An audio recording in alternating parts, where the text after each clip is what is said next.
Fala galera, beleza? Sejam bem-vindos a mais um vídeo do canal Descode Física. Hoje eu tenho uma novidade para vocês que acompanham. Eu trouxe um novo integrante pro canal, que é o meu gato. Não, brincadeira. Hoje eu trouxe esta bonequinha aqui, que sou eu em animação, beleza? Eu trouxe a minha pessoa em animação para poder colocar nos slides e para a aula ficar um pouco mais dinâmica, mais didática, sem aquela chatice de slide o tempo todo, beleza? Então, sem mais enrolações, bora pro vídeo?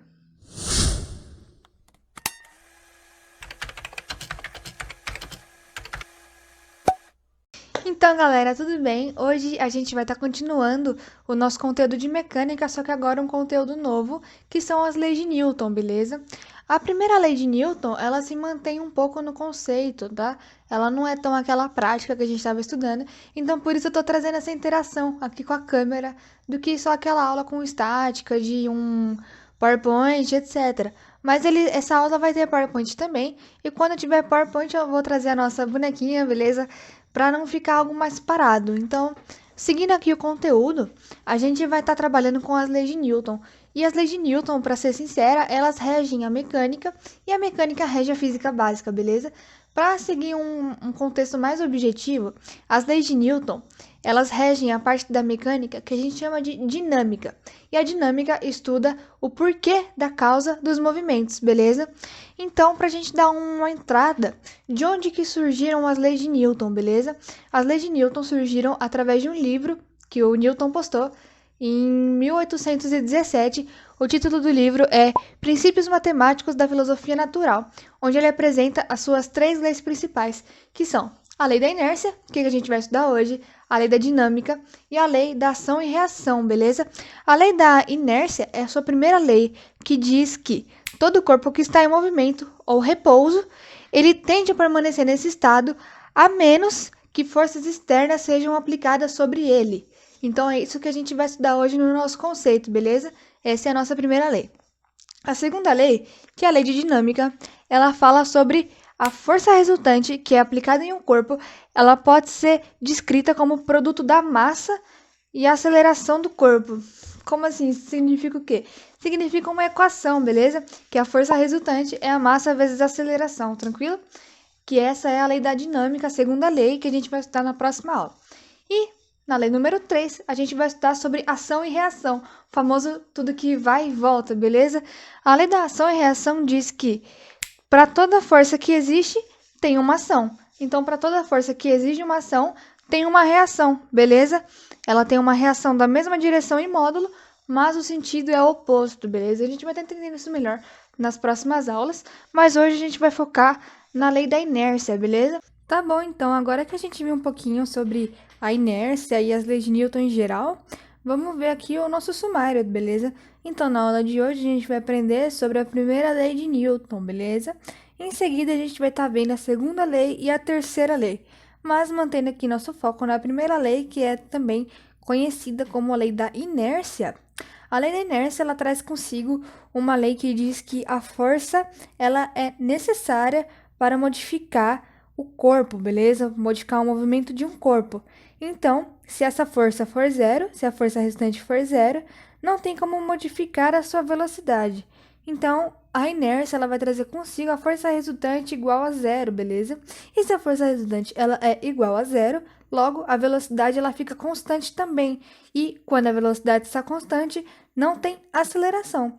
Então, se força resultante é igual a zero, a aceleração também vai ser igual a zero. Mas essa ideia de velocidade constante, ela é uma ideia tanto quanto curiosa, beleza? Quando a gente fala velocidade constante, a gente tem 2 afirmações que podem ser feitas. Uma é que o corpo ele está em repouso, ou seja, está parado, ou outra que ele irá permanecer no mesmo movimento, beleza? Ele tem um nome que é mais conhecido como MRU. MRU significa movimento retilíneo uniforme. Aqui eu trouxe um exemplo de um corredor aqui, ele vai estar correndo em linha reta, retilíneo, e vai estar na mesma velocidade, por exemplo. Então, vai ser um movimento retilíneo uniforme. É isso que a gente pode estar tirando da velocidade constante, beleza? A velocidade constante, então, ela pode ser definida como um equilíbrio, beleza? O movimento retilíneo uniforme, ele é o equilíbrio, ou seja, a força resultante igual a zero significa equilíbrio. Basicamente, de conceito é só isso. Então fica mais simples de entender. Então, aí foi dentro desse conceito de força que a gente está estudando que Newton pegou e começou a reger a sua primeira lei, que é a lei da inércia, beleza? A lei da inércia, então, diz que um corpo que permanece em repouso ou em movimento retilíneo uniforme, ela vai se manter assim enquanto a força resultante for zero, beleza? Se uma força resultante for diferente de zero, aí já não é mais lei da inércia, beleza? Então, isso diz que é necessário a gente ter força para alterar nosso movimento, beleza? Se não tiver força, não tem alteração do movimento. Então, o corpo ele vai permanecer sempre em repouso ou sempre em movimento retilíneo uniforme, beleza? Mas você fica pensando, tá? Como que o Newton chegou nessa primeira lei? Tipo, o que que ele pensou para desenvolver isso, né? Como que foi o processo? A gente falando assim parece super simples e Newton tá chegando na nossa primeira lei de Newton, beleza? Então, para ser bem rígida aqui, foi muito difícil para Newton estar nesse movimento, porque antes dessa lei ser aplicada, mais ou menos uns 2000 anos, a gente tinha a lei de Aristóteles que regia a física, beleza? Então, antes dessa lei vir à tona, né, Aristóteles dizia que só existe movimento se existisse força, beleza? Então, tipo, ele falou assim: se tem força, é porque tem movimento. E se tem movimento, é porque tem força. Se não tem força, não existe movimento. Mas essa ideia tá errada, beleza? Então foi aí que Galileu Galilei apareceu e ele pensou um pouco diferente e ele quebrou Aristóteles no meio e ele falou que a força é necessária para modificar o movimento. Ela é basicamente a ideia de Newton, que foi aí que Newton pegou a ideia de Galileu mais trabalhada e começou a detalhar e que foi o que resultou na física que a gente estuda hoje, beleza? Então, como que Galileu Galilei chegou nessa conclusão? Então, vamos entender agora como que o Galilei pensou, né? O Galileu Galilei. A gente tem um experimento pensado aqui sobre como ele pensou. Então, suponhamos que eu tenho uma trajetória toda bagunçada, cheia de curva, buraco, um monte de imperfeições, beleza? Se eu pego um corpo e eu empurro esse corpo nessa trajetória tão quanto bagunçada, o meu corpo ele vai se deslocar assim, tranquilo? Só que ele não vai se deslocar tanto, beleza? Então, como que Galileu pensou? Galileu pensou que se tivesse uma superfície retilínea, sem imperfeições, o corpo iria se deslocar mais. Então, qual foi a ideia dele? Se ele deixasse 100% de maneira retilínea, uniforme e polida, o corpo iria se deslocar mais, cada vez mais, até uma hora que ele não iria parar. Vamos entender isso melhor? Beleza? Então, de um lado, a gente tem Aristóteles, que diz que sem força não tem movimento, e não tem movimento se não tem força. E de um lado, a gente tem Galileu Galilei, que diz que a força é necessária para modificar o movimento, que foi a partir daí que Newton começou a trabalhar a primeira lei dele, que é a inércia, beleza? Então, seguindo o exemplo do Galileu Galilei, ele pensou assim: se eu conseguir deixar essa superfície mais plana, mais reta possível, o que vai acontecer com o meu movimento?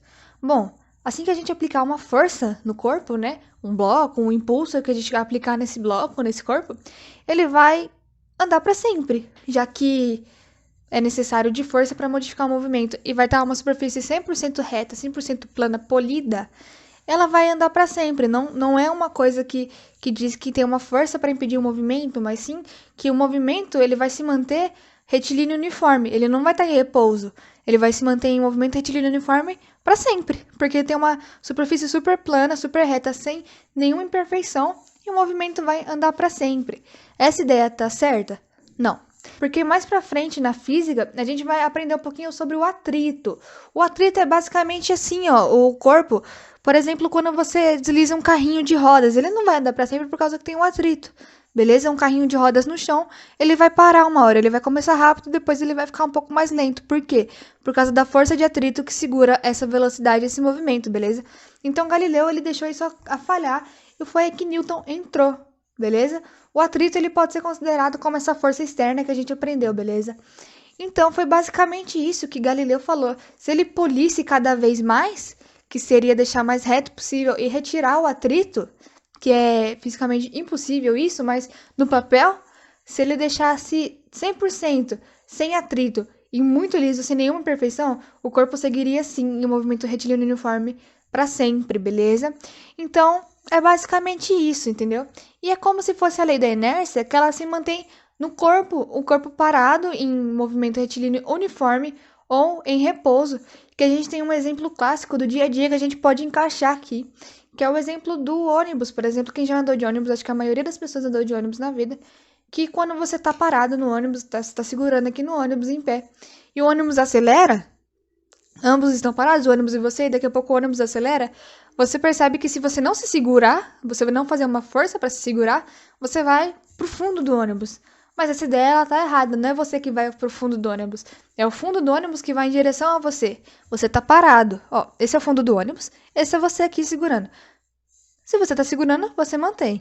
Se você não tá segurando, você continua aqui, o fundo do ônibus que vai em direção a você, beleza? Um corpo que está parado tem de ficar parado até que forças externas ajam sobre ele, beleza? Essa é a nossa lei da inércia. Mas, num exemplo reverso, você tá aqui, o fundo do ônibus tá aqui, e agora tem a parte de vidro, lá onde o motorista fica. Se ele fizer uma parada brusca, se ele frear de maneira brusca, você vai perceber que você vai pra frente. Essa ideia tá errada. Se você não se segurar, tá? Essa ideia tá errada. O que vai pra frente? Nada. O vidro do ônibus que vai em direção a você, beleza? Você vai estar parado, beleza? O que vai mudar é como você tá em relação ao movimento, beleza? O movimento do ônibus, do fundo do ônibus vindo em direção a você, ou o movimento da frente do ônibus vindo em direção a você, em ambos casos. Você não está indo para nenhum lugar. O que está vindo até você são o fundo do ônibus e a frente do ônibus nesse caso. Então, basicamente, a lei da inércia é isso. Ela diz que o corpo vai ficar parado a não ser que forças externas ajam sobre ele. E as forças externas, nesse caso, a gente pode representar pelo fundo e pela frente do ônibus. Você vai continuar, você vai continuar aqui, mas a frente do ônibus ou o fundo do ônibus vão vir em direção a você, beleza? Isso é causado por uma força que fez alteração no movimento. Então, basicamente, a lei de Newton é essa. A primeira lei de Newton é essa. E a aula de hoje foi essa, beleza? Muito obrigada por você que assistiu até aqui.